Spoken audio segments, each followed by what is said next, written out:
Welcome back, everybody, to the Inside Out Conversations, where Dr. Perrella and I pick a different topic of health and healing in respect to chiropractic and bring that to you on a monthly basis.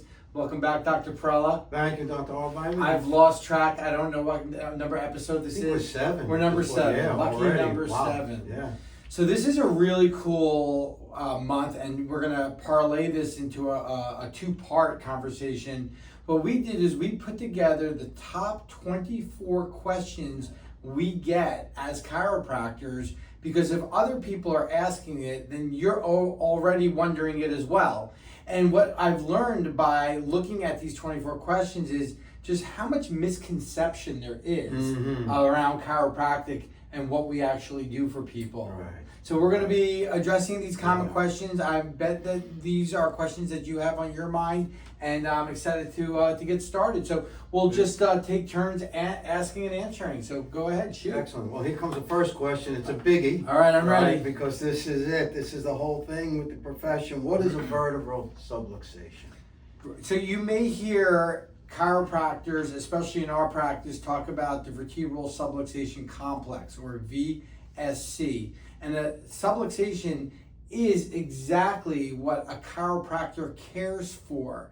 It's a condition. It's a condition of the body where the spine has lost its proper position, but that's not enough. There has to be a neurological effect of that loss in position. So it could be a postural breakdown that is now interfering with the spinal cord or the spinal nerves that come off of the spinal cord. It can be an individual segment of the spine that is no longer moving properly, and that lack of mobility is interfering with the nervous system. And because we know that the nervous system, especially the spinal cord, transmits all of the signals from the brain to the body, and all the information that's coming from the body and the environment back up to the brain, if there's a vertebral subluxation complex anywhere in the spine that interferes with the nervous system, that human being is not going to express their health potential, because it's almost like taking a garden hose and putting your foot on the hose. Yeah, the water is still coming through, but it's just trickling now. And the challenge with the vertebral subluxation complex is that it's silent for years. It can be silent for decades until it produces some sort of sign or symptom. And oftentimes the first sign or symptom of vertebral subluxation is not pain. It's not pain. It's a loss of ease, where the body doesn't heal as well. It doesn't recover as well. It could be fatigue. It could be brain fog. It could be a disconnection feeling. It can be an emotional feeling. And what causes the vertebral subluxation? It doesn't just have to be a physical trauma. It can be chronic emotional or mental stress in the central nervous system that puts the body into a defensive posture. And it can also be toxicity. Toxicity of chemicals that our bodies are being exposed to. So vertebral subluxation is the way that the nervous system adapts and modifies and changes to stress. And that in itself is a beautiful thing, that the body can do that. And if it doesn't get corrected, it breaks down the body's ability to perform, heal to its full potential.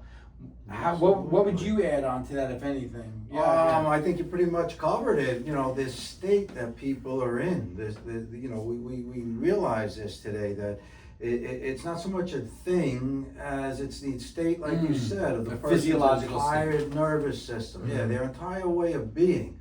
And like you said, how they're being physically, emotionally, chemically, all that added up together as a person.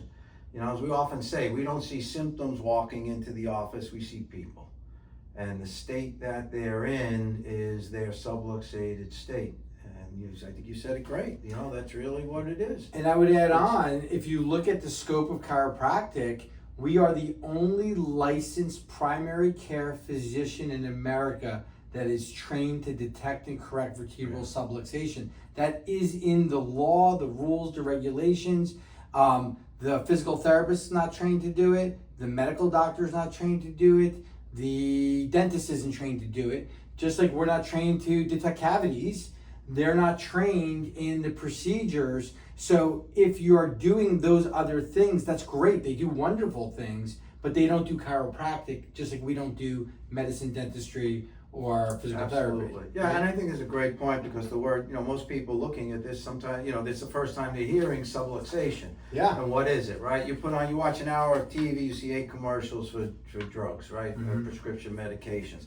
But subluxation is just not mentioned yet. They're walking around and like we say, it's a silent killer because they're not really feeling it, but yet it's there in the nervous system and it's wreaking all sorts of havoc. 100%. So here's my question. Well, it's not my question. It's the common questions that we often hear. What kind of diseases can a chiropractor cure? What kind of diseases can a chiropractor cure? Yeah, it's a good question that to me requires a shift in mindset. That's more the medical model. Chiropractic is not going to cure anything, but it helps everything, right? And that's a mind shift. I can remember when I was in clinic and the clinic director, Dr. Richard Crow, he said to me, he said, Dr. Perrella, he said, when we choose chiropractic, we step over the line. And what he was meaning by that was it's a whole different mindset about healing versus fixing, about going inward, introspection, connecting with your own ability to heal yourself versus looking for this person outside you to do something that is going to make the inside work differently, right? And as we say in healing work, there's no external solution for an internal problem. And vertebral subluxation is an internal problem. It's going on within the person.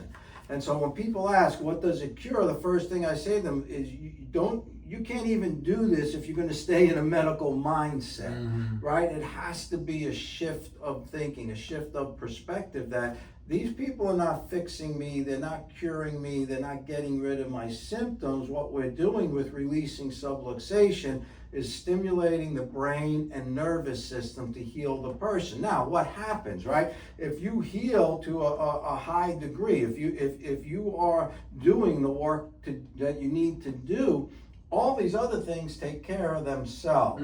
Is it that chiropractic cured it? No, it's that we know as chiropractors there's this enormous innate wisdom that helps the body, that really heals the body, keeps it functioning and heals it. So we look at a symptom or the condition as the alarm, right? Not the fire. Vertebral subluxation is the fire. And so as the person makes that shift in mindset, then they see their healing take off and they get that full benefit of chiropractic. It's a whole different concept. Like, to me, the question doesn't really even make sense. It's like, because we're not curing, right? So what conditions does it cure? Nothing. We're enabling a person to function optimally. So how do you have disease in an optimally functioning person? The two can't exist. Yeah, I guess it would be like asking like the personal trainer, what conditions does exercise cure? And they'd be like, well, it doesn't cure anything, but we know that if you exercise on a regular basis and you get your body weight down, you get your sugar down, and you lose weight and you feel better psychologically, I guess you may not have as much depression, you may not have diabetes, you may not have high blood pressure, but like the exercise didn't cure it. All it did was create a healthier state within the body. And that's what correcting vertebral subluxation on a regular basis does. It creates a healthier state so the body can cure itself. So what systems would be affected? All the systems. Everything. Why is that? Because the spinal cord goes everywhere. Right. So anywhere those nerves go to and are now free of interference can respond, and those dead or damaged cells can now be replaced with healthy cells. And we regenerate. And that's it. That's it, exactly. Remember when we were in school and the light bulb went off, right? I know when I was in that, they were teaching this, and I said, oh my gosh, there's a whole different way of living than the way that I've been doing. And I was so sick at the time. And I thought, well, if I change, if I start to change my thinking, what we call the stinking thinking, right? I had this opportunity to feel better, but it was up to me. Right? It's just like saying eating right. What does eating right cure? It doesn't cure anything. It doesn't fix anything. But when you have a healthy environment, everything can heal, right? And we've seen this over our years of practice that, we've seen what people would call the miracles, but we have people with all sorts of conditions, all sorts of diseases also, and that when they make that shift to heal versus having the disease to go away. Because it's almost like a joke. Where's it going to go? Right. Where's the disease going to go away? Where's the pain going to go? It doesn't go away. Right. It has to heal. The Right. body has to shift. And so it becomes a whole different, empowering, much more, I think, a much more beautiful way to live from this perspective of I'm going to allow myself to embrace my full power, my full healing, and watch what happens to your body, watch what happens to your life. And subluxation release is the name of the game. As I'm listening to you talk about like these two different ways of thinking, I'm thinking this is a perfect example of how medicine reframes everything into a treatment type of perspective. Yeah. If someone has a heart attack and then goes for exercise, they call that cardiac rehab. Right. Yeah. It's just the only difference between going for exercise with a trainer and going for cardiac rehab is one happens before the heart attack and one happens after. So not everything has to be a treatment model. We can do things to stimulate the power within our body before it breaks down. Yeah. And if you're broken down already, you can stimulate those same God-given potentials to recuperate. I feel that every day I'm just reminding people how powerful they are. That's really what it is, right? It's a reminding, it's a waking up of the power again. Because I think that as life goes on, that spark, so to speak, is being suppressed. And it never goes away, it's always there. Well, when you're being told you're broken and you need to be fixed from the outside. You need to be fixed, right? Yeah, there's never anything, like even disease itself. And we've said this to patients. They'll come in, they'll say, well, I have migraines, or I have GERD, or I have fibromyalgia. We could put any name on it. They're going to feel the same way. The symptoms don't change. We look at symptoms as, this is the body crying out for help. It's the alarm at the fire. The alarm is going off because there's a fire. The alarm is screaming, there's a fire. Who would show up at that fire and pour water on the alarm? Right. But that's what symptom treatment is. That's what condition treatment is. Right. So is there really a disease, or is it dis-ease, as we were taught, disharmony between the internal environment and the external, that our nervous system and brain is struggling now to adapt to what it's experiencing externally, whether that's physically, emotionally, chemically, it's having trouble. And the beauty of our bodies is they let us know right away. And that's a symptom, that's disease, that's the condition. So then in school, we're taught that vertebral subluxation is the underlying cause, but there's got to be a cause of subluxation, right? Because the body doesn't just subluxate, there's causes. Yeah. So if you correct the subluxation, if I go to the best chiropractor in New Jersey, Dr. Perrella, and I get my subluxation corrected, then I'm good? Or do I need to do some work to figure out what's causing me to subluxate? Oh, sure. So what are the three causes of subluxation? Yeah, it's chronic or inability to adapt to a physical stressor in your life, an emotional stressor in your life, or a chemical stressor. So some of those stressors are one-time events, and some of those are drip, drip, drip, drip, drip. Yeah, absolutely, right? There could be a one-time trauma, an auto accident, a football injury, and any of these, a slip on the ice, right? There could be an emotional trauma, the loss of a loved one, divorce, a struggling marriage, struggling relationships, all the family dynamics, childhood stress, depending on the behavioral patterns in our families, and then the chemical stress, the air, the water, the food, what we're drinking. So like what we say, what we're doing, what we're thinking, and what we're drinking and eating. But to go to your point, and that's what's powerful about this work, and that's one of the things I love about vertebral subluxation correction and release, is that many times I had 3 patients this morning that said, I'm becoming aware since I've been getting adjusted how I'm sitting, that I was watching TV the other night. Also, my neck started hurting, my back started hurting. Or I ate the other day, I went out and I ate something and I realized I was irritable and my body was all inflamed and, this is what's happening. Or I had an argument with my spouse and my neck was hurting. I remember this comedy show a number of years ago. And the husband, his wife was saying something. He was annoyed with it, but he couldn't get his anger out. He had neck pain. And then finally he gets angry at it and he goes, "Oh, my neck feels good." He got out what he was feeling.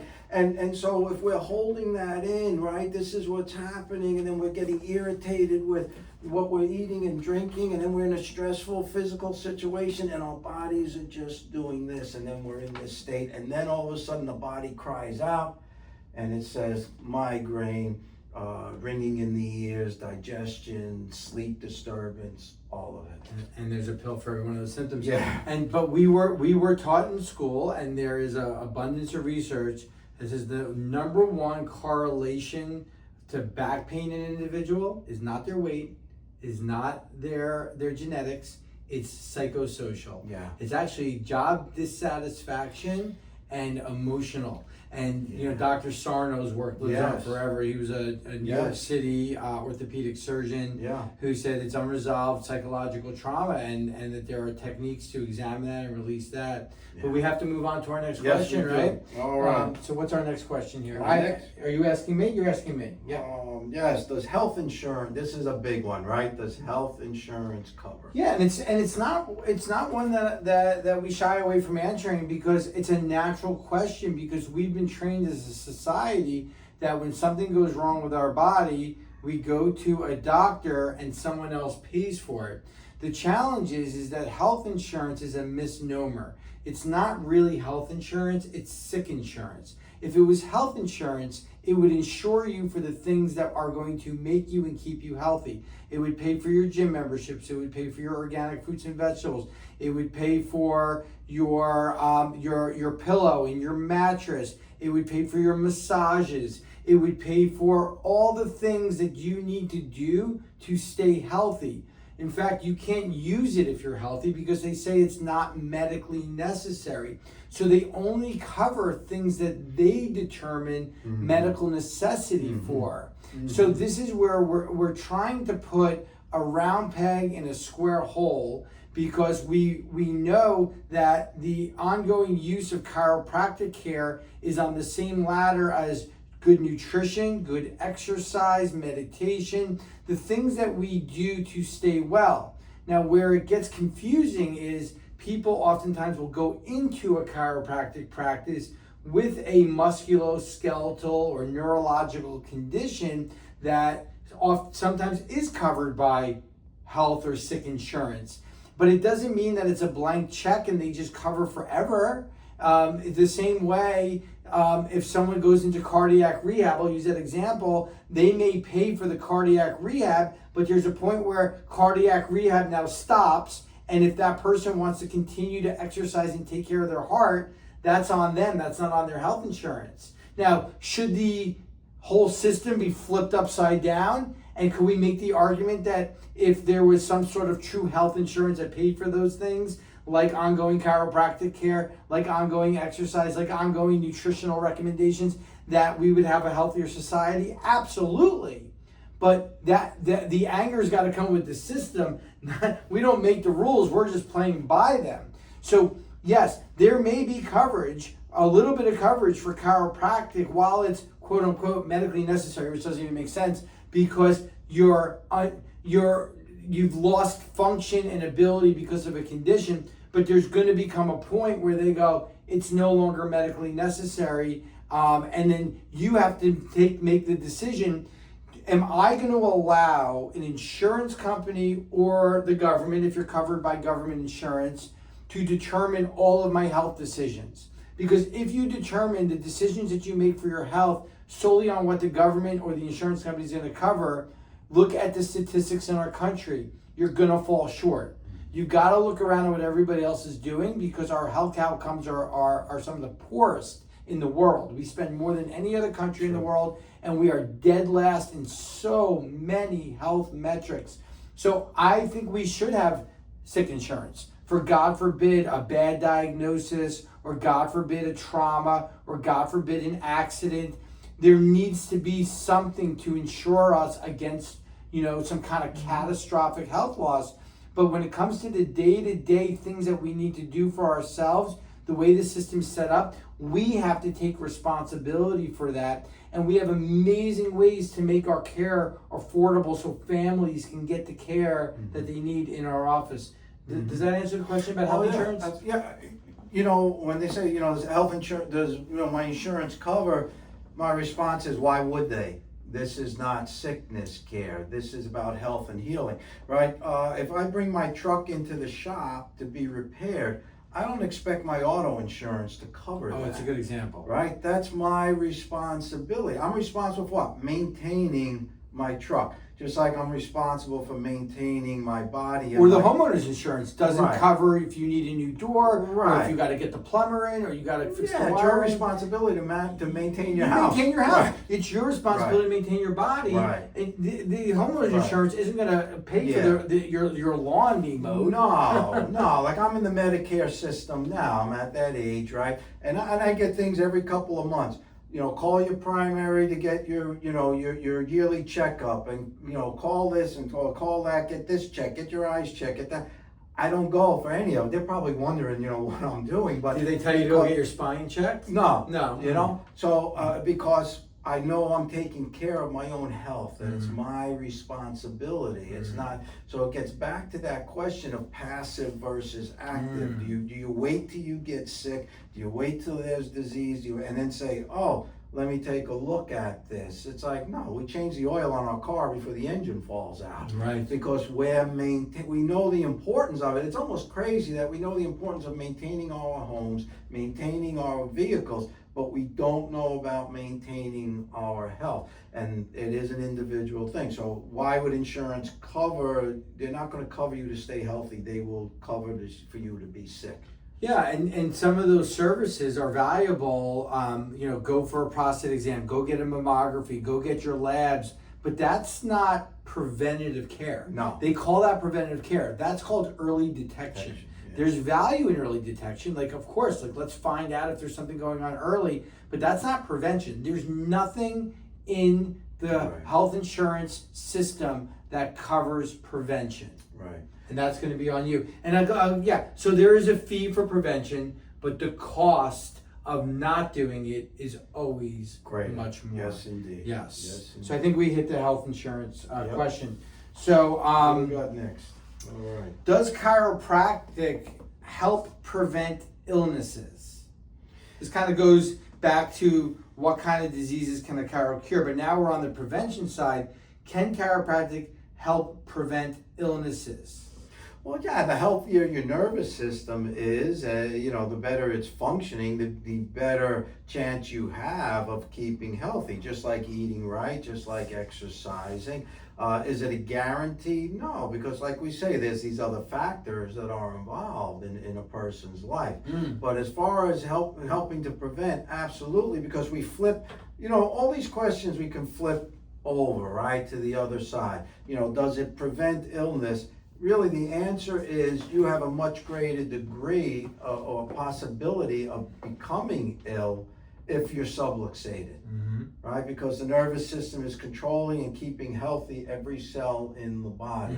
And so, does it prevent illness? It's like, why would you wait again to get ill and then be thinking even that question? Why not realize that, wait a minute, subluxation is the most damaging functional neurological condition a person can walk around with. So it makes perfect sense to understand that if you're keeping your nervous system free of subluxation, you have the best chance with, preventing illness.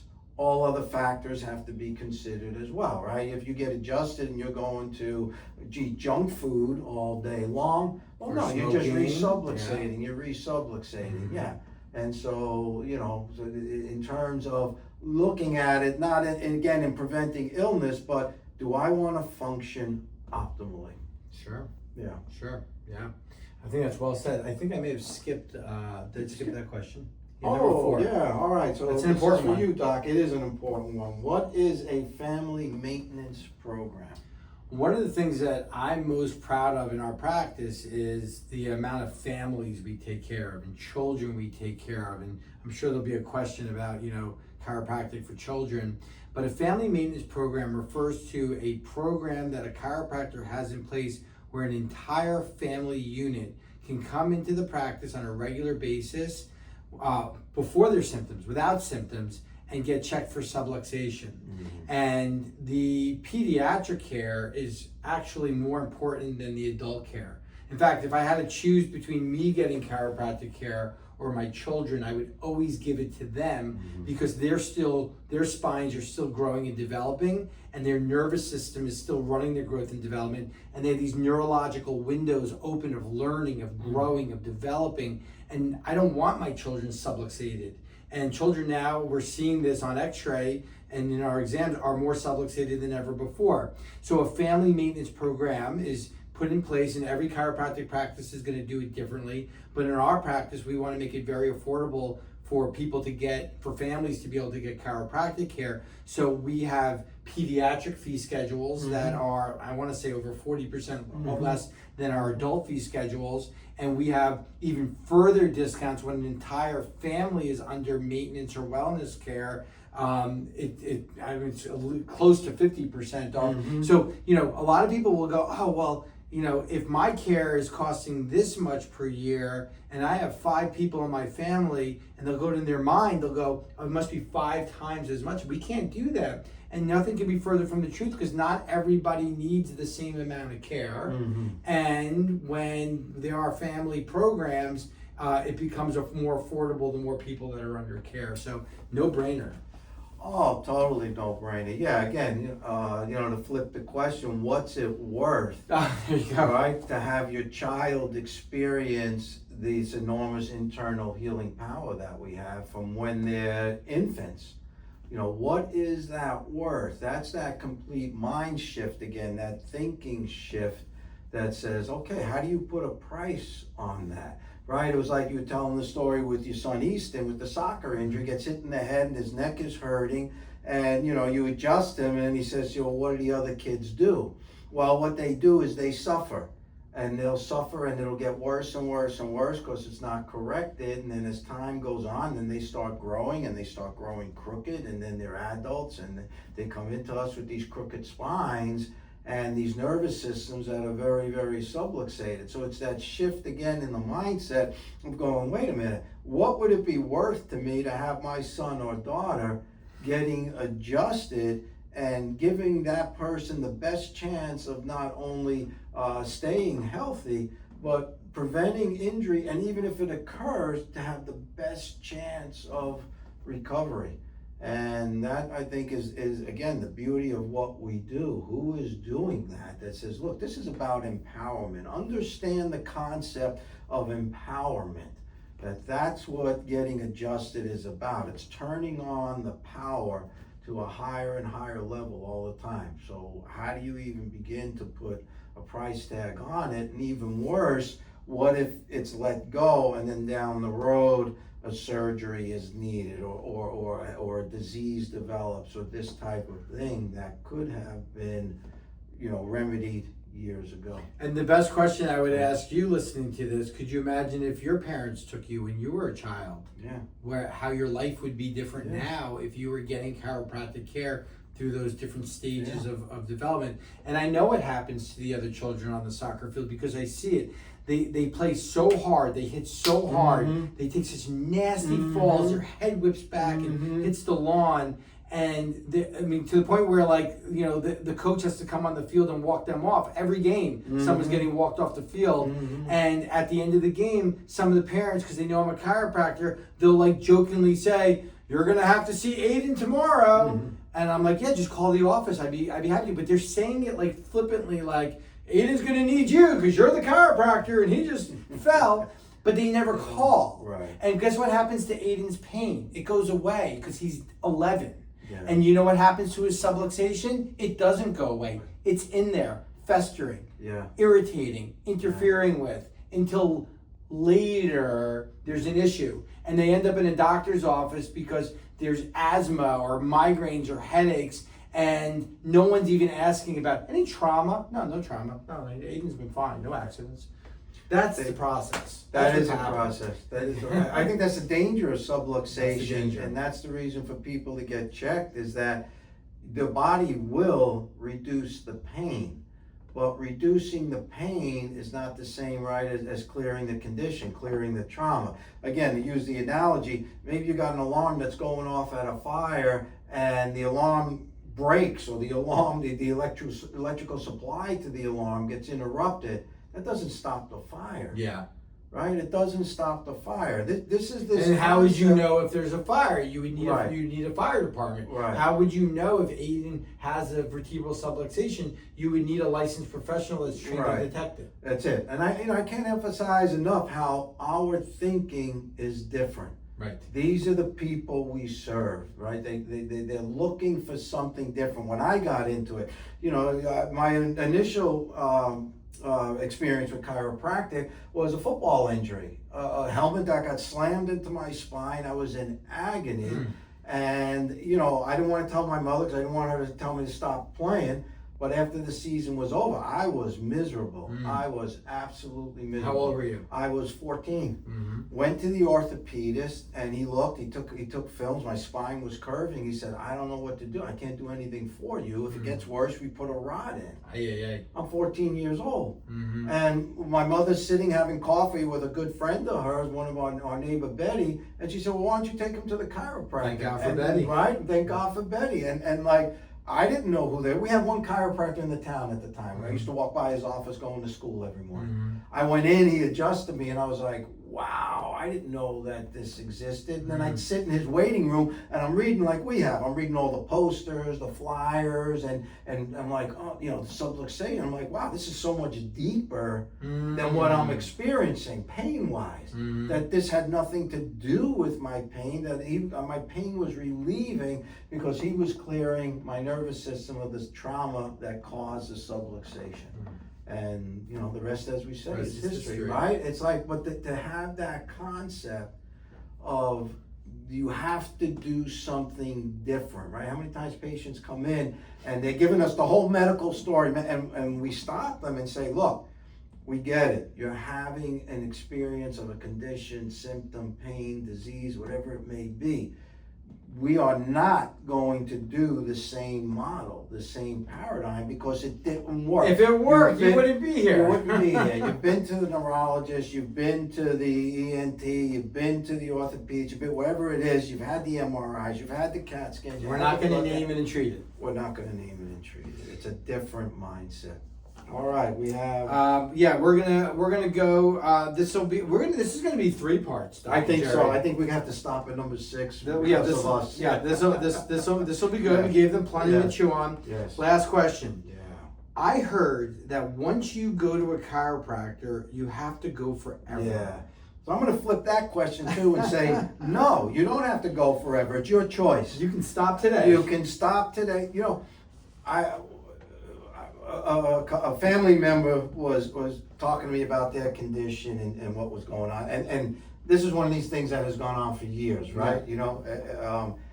And what I said to the person was, look, if you're free to suffer in life, no one will stop you from doing it. Sometimes we have to speak to people this way because it stops their thinking in their brain, and the brain shifts into another mode. Yeah. And I know even in my own healing, when people did that, we call it brain blinks in healing work, where you have to give them that different view to say, look, you want to suffer. This is how you can alleviate. This is how you can get healthier. This is how you can stimulate your body to heal.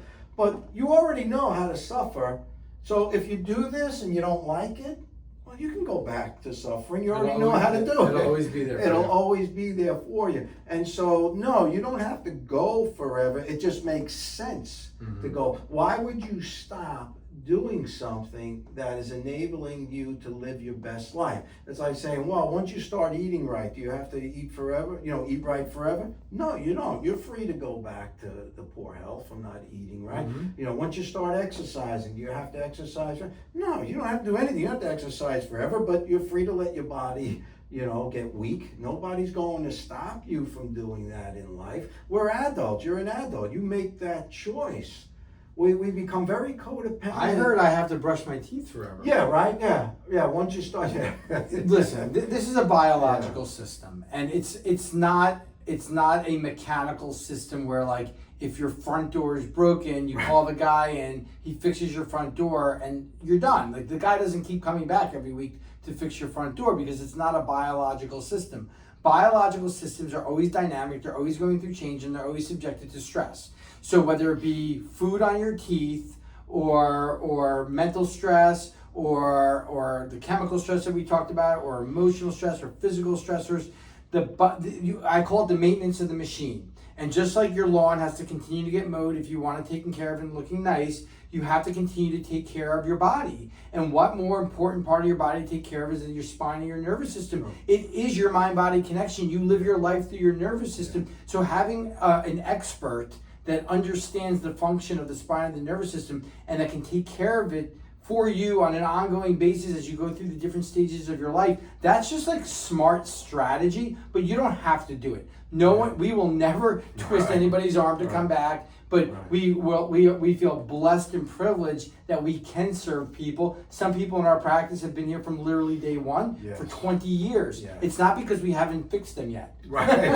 It's not because we haven't figured it out yet. Right. We don't even talk about what they originally came in with, because we don't even remember. Yeah. Now we're just taking care of their spine and nervous system. I keep going to the dentist because they are taking care of my teeth. Right. And so it's up to them. Right. It's up to them. You're anointed with the responsibility and the freedom, as you said, to either take action and responsibility to take care of your health or not. It's up to you. It is, right? How much of health is a choice? How much being healthy, how much living a good life is a choice? How much are we willing to look at ourselves and what we're doing to ourselves and how we're living and these situations that we're in, and how willing we are to change that and take control, instead of passively just drifting and waiting for something to show up and then to deal with it. And so it's not that you have to go forever, it's a thing of why wouldn't you want to go forever? But even people on their blood pressure medication and on their weight loss medications,